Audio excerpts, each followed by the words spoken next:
ശബരിമല ദ്വാരപാലക ശില്പത്തിലെ സ്വർണ്ണപ്പാളി അറ്റകുറ്റപ്പണി കൊണ്ടുപോയതിൽ കോടതി അനുമതി തേടാത്തതിൽ നിരുപാധികം മാപ്പ് പറഞ്ഞ തിരുവിതാംകൂർ ദേവസ്വം ബോർഡ്. സ്വർണ്ണപൂശുമായി ബന്ധപ്പെട്ട എല്ലാ രേഖകളും ഹാജരാക്കാൻ ഹൈക്കോടതി ദേവസ്വം ബോർഡിന് നിർദ്ദേശം നൽകി. രേഖകൾ പരിശോധിച്ച ശേഷമാകും സ്വർണ്ണപ്പാളി തിരിച്ചെത്തിക്കുന്നതിൽ കോടതി തീരുമാനമെടുക്കുക. വിഷ്ണു സുരേഷ് വിവരങ്ങളുമായി ചേരുന്നു. വിഷ്ണു, അതല്ലാതെ ദേവസ്വം ബോർഡിന് മറ്റു വഴിയുണ്ടായിരുന്നില്ല. കാര്യം വളരെ എവിഡന്റായി ആ സ്വർണ്ണപ്പാളി അറ്റകുറ്റപ്പണി കൊണ്ടുപോകുന്നതിന് കോടതി അനുമതി ആവശ്യമുണ്ട് എന്നിരിക്കെ ആ അനുമതി തേടിയിട്ടില്ല എന്നത് യാഥാർത്ഥ്യമായിരിക്കെ മാപ്പ് പറയലേ വഴിയുള്ളൂ. വിഷ്ണു,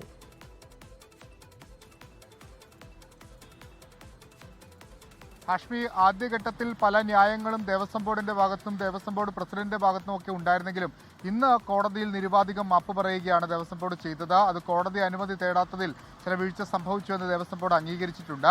നിലവിൽ ഈ വിഷയവുമായി ബന്ധപ്പെട്ട് കോടതി നടപടി കുറച്ചുകൂടി കടുപ്പിക്കുകയാണ്.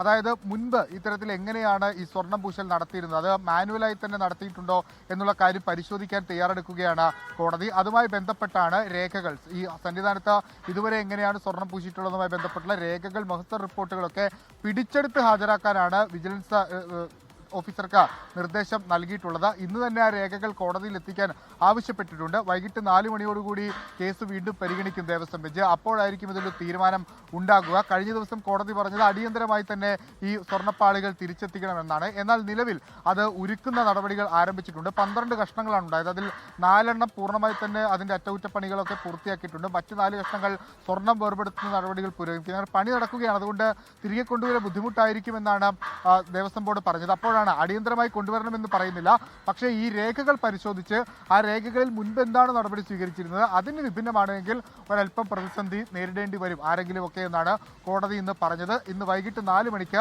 ഈ രേഖകൾ പരിശോധിച്ച ശേഷം ദേവസ്വം ബെഞ്ച് ഈ വിഷയം വീണ്ടും പരിഗണിക്കും. ഹാഷ്മി, ലോകത്തെവിടെയായാലും ഏത് സമയത്തും 24 വാർത്തകളും ഓഗ്മെന്റഡ് റിയാലിറ്റി പാക്കേജുകളും എക്സ്പ്ലെയിനറുകളും വിശദമായി കാണാൻ ഞങ്ങളുടെ യൂട്യൂബ് ചാനൽ നിങ്ങൾക്ക് സബ്സ്ക്രൈബ് ചെയ്യാം.